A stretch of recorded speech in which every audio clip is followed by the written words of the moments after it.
Hello and welcome. My name is Ali King. This is my podcast, The Sound Healer's Voice. Today I will discuss sound healing and its relationship to Egyptian mysticism. Let's begin. The ancient Egyptians had a deep understanding of sound's healing properties. They believed that specific tones and rhythms could affect the body's energy centers and promote healing. Instruments like the sistrum, harp, and the voice were used in rituals and ceremonies to invoke healing energies. The ancient Egyptians also worked with the stars. They believed that the stars above were important energies of healing. But what does that mean to us in this modern age where we're busy with our technology, using our phones, staring down at our computers? Do we ever look up upon the stars even? Not really, especially if you're living in a city. I would say very rarely, if even never. Well, all I can share as a sound healer and guided voice meditation teacher is my own experience and journey. So this podcast will always be about that, unless I'm sharing with someone else. So let's go back to the beginning for me of this journey. I'm in my mid-40s now. When I was young, going into late teens, early 20s, I developed chronic anxiety. And it affected me in many ways. Sometimes I had group anxiety, so if I was amongst more than 1, 2, 3 people, like at a dinner, it felt like the room was coming in on me and all the voices of the people talking was just coming in on top of me. Almost like stones falling, and I couldn't really see properly anymore. My eyes, my vision would sort of blur, and my body just went into panic. So I would immediately leave. And at that young age, when you're trying to build relationships and friendships, it just made me look really rude and aloof, I think. Especially because at that point I was living in Ireland and I had been living in England. I was born in London to an Irish family. And I was a girl with a bit of an English accent, and I think in Ireland that makes you seem slightly aloof anyway. So yeah, there was many problems with my anxiety. It really cut me off from people, makes you want to hide, and it became really chronic as I aged into my 20s. Eventually I had a full-on nervous breakdown. And obviously we know with anxiety it's stress related. Looking back, I know all the triggers and the reasons and the causes. And maybe, I feel now that I'm older, maybe it was a good thing it happened to me so young. Because it happens to so many people. Nervous breakdowns, stress, anxiety is just super common, especially with what we had with the epidemic and COVID. People became incredibly anxious and isolated. And as it happened to me at such a young age, and even though it was very extreme that I had to be hospitalized, it meant that I developed a lot of coping mechanisms, which brought me into my journey, my job now as a sound healer. I studied meditation for many years since it started to happen, which is now means I've over 20-year meditation practice, and I studied hypnotherapy because I knew that's something that helped me, mental health and well-being coaching. And I'm a yogi, so I became a yoga teacher. That was part of the journey. But back then, I was too chronic to do yoga. I needed very simple lie on some blankets and listen remedies, because I was just too anxious to move around. Like that wouldn't have helped, if you know what I mean. So my original practices were guided voice meditations. I would listen to those. I listened to hypnotherapy to try and deal with my anxiety, and I met a lady in Ireland who was a healer and introduced me to sound healing. She's much older than me at the time. She's passed on now. So I was very young, obviously, and she was in her 50s at the time. And she was a sound healer in Ireland. She was a psychic, a healer, as well as being a Reiki master and teacher. So I was lucky I met her. At the time, my GP wanted to put me on medication, and I was seeing another therapist who was concerned I had a slight personality towards addiction. So if had gone that route of taking meds, I'd probably still be on them now, because I have got family members who did go that route and are still on the meds 10 years later, 15 years later. And there's nothing wrong with taking medication for helping with these situations, but it just wasn't right for me at the time. Because I had I'll tell you another day, other stories of why it wouldn't have made sense, but drugs upon drugs. There was a rave scene back then in Ireland, and I had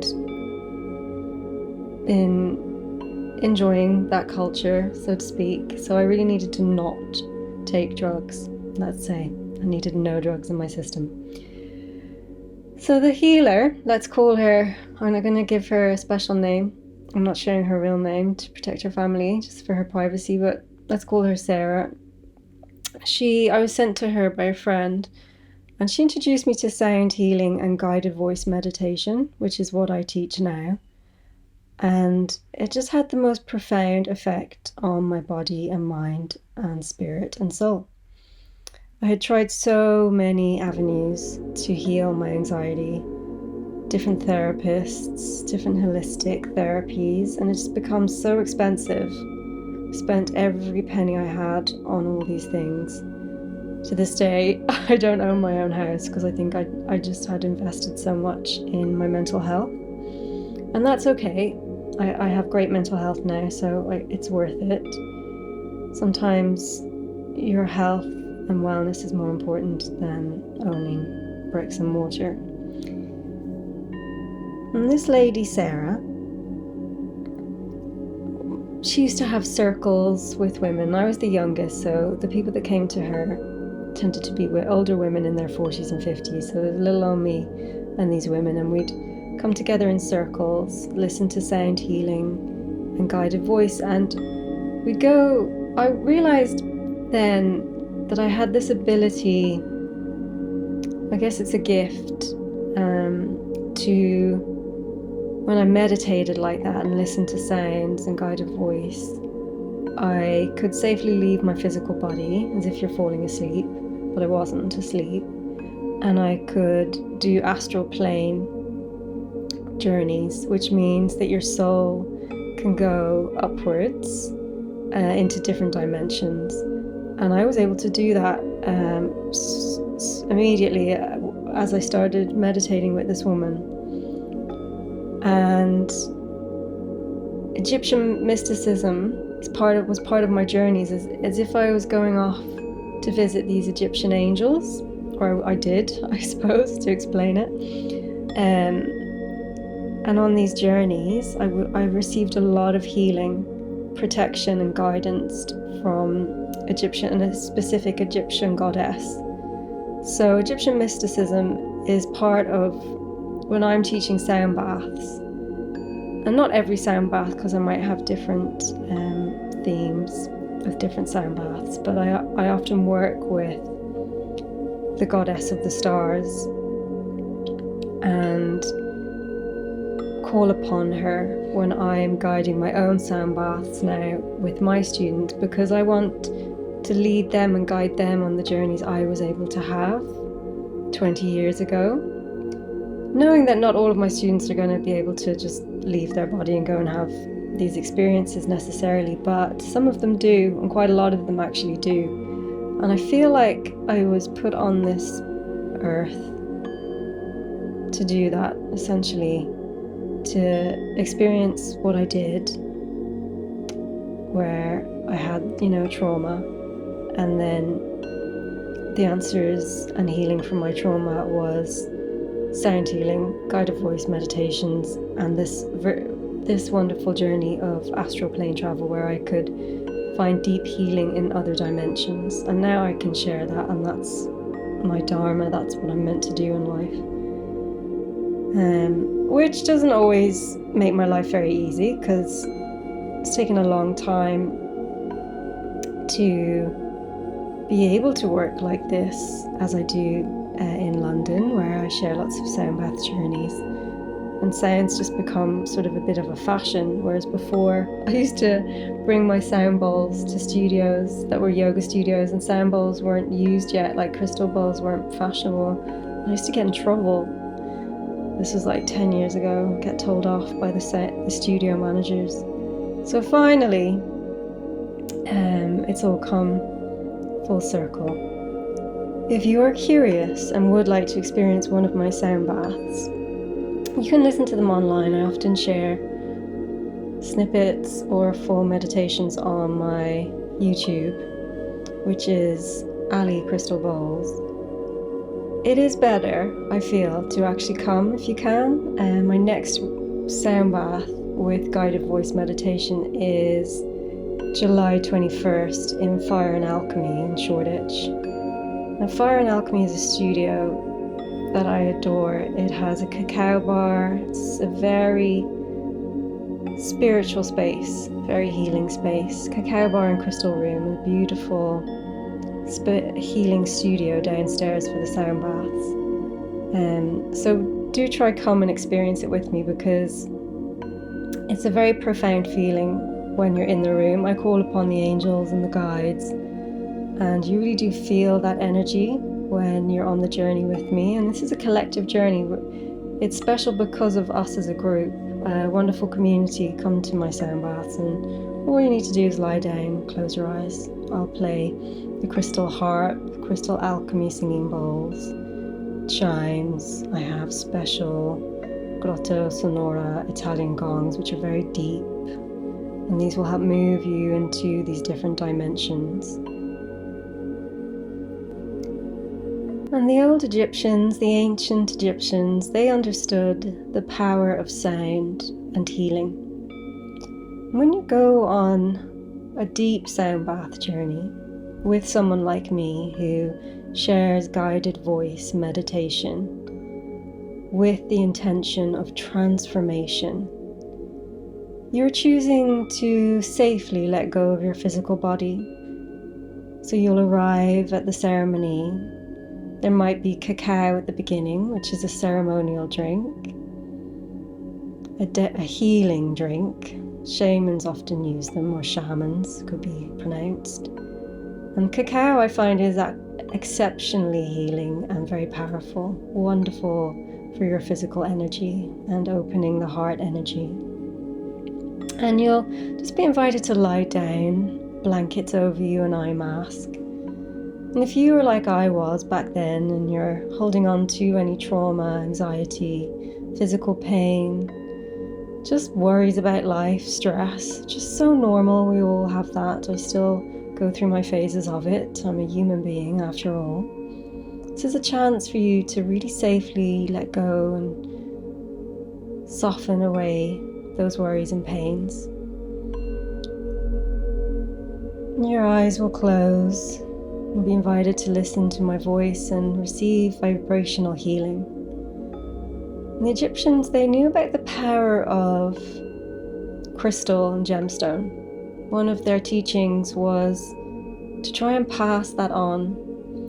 And there's many old ancient mystic stories about the first Egyptians. I work with the goddess of the stars. She was worshipped by the original Egyptians and had many different names. You might hear her called Goddess Nut. And for me, she's a feminine energy of protection, so female energy. And I also work with masculine energy. You'll often hear Horus or Osiris as names used for the masculine energies of the strong Egyptian gods. And I also believe in their energy, but maybe because I am female and it's simply a universal decision. The universe has decided for me that I work with the goddess of the stars, and she is an energy I channel and who has come to me in my own meditation. So when I'm not the teacher of the sound bath, but I am meditating alone, she comes to me, and when I'm traveling in that astral plane world, I'm with her. And the Egyptians themselves, they used to lie underneath the stars by the Nile and look above, and they could see what they believed to be her, the goddess of the stars, goddess Nut. They saw her amongst the Milky Way, and they felt like she was protecting them and watching over them. And there are some stories, and Egyptians to this day believe these stories to be true. I do too. That the first pharaohs of Egypt were the actual gods, and the gods lived on this earth and walked the earth. And they were here to help us as humans begin our journey. And there's many stories I could tell you about these original pharaohs. It's believed they came from the stars. So they came down from the stars to place their feet upon this earth and help us here to begin life and to learn about the spiritual importance of the stars. And it's now believed that we've forgotten about the importance of the stars. We might have a very scientific interest in the stars and how they're placed, and a scientific awareness of their positioning and what they do or how they affect us on Earth, even the sun. But we've forgotten the spiritual importance of stars, and that we ourselves are made of stardust, and this is true. We are made of stardust, that's a scientific fact. So a lot of my teachings and my guided voice stories, which are like word weaving with sound, that I share in sound baths, are to remind all of us of the goddess of the stars, how she is with us, above us, she heals us and protects us. And also to remind us of the importance of the stars. Remember that before the heavens were placed and before the stars were created, we were all one. It's words like that I'll share as I play crystal singing bowls and my crystal harp. And my intention is to bring my students on a journey of deep transformational healing. So they're often very relaxed and at peace after this journey I share. And if you were to study Egyptian mysticism and the old ancient pyramids, you would discover that some of the pyramids, yes, they do believe they were used as burial chambers for the important pharaohs and kings of Egypt, kings and queens. But more recently, archaeologists are discovering that the pyramids were also used as resonant chambers for sound healing. And this is a very new, exciting discovery. Archaeologists have also found crystal within the pyramids. So it's now understood that Egyptians built many pyramids not as burial chambers, because those pyramids had no burial sites within them, but they built the pyramids as sound healing chambers and chambers of initiation. And initiation means that they used these special spiritual spaces to initiate people into the secret mysticism and important knowledge and learnings, the healing arts of their belief system, their world. And they understood the power of the stars. They had wonderful mystical knowledge of the importance of sound. They were also known for chanting and allowing the noises, the gentle chants they created, known as toning, to resonate off the walls, which meant that the toning sounds they created then reflected off the chamber walls around them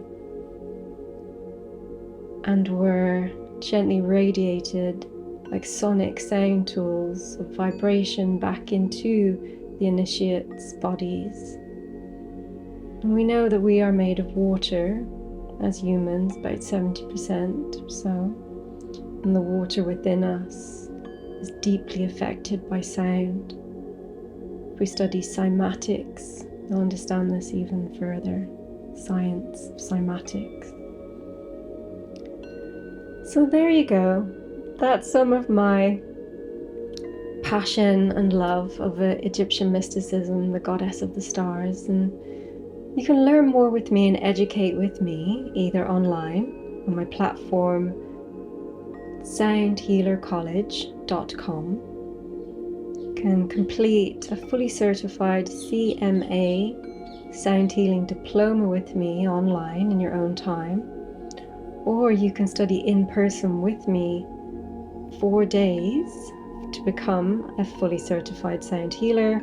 And that next in-person training is in Fire and Alchemy Shoreditch, a deeply healing space, so there'll definitely be a journey of transformation for you there. And the next one starts on the 17th of October, 4 days in a row in that space. Reach out to me anytime. Remember, we are all on this journey of healing, relaxation, harmony, and a place for a creation of unshakable calm where we feel safe together to let go of the things we do not need. As we call upon the angels, we call upon the guides and the protective energy of the goddess of the stars.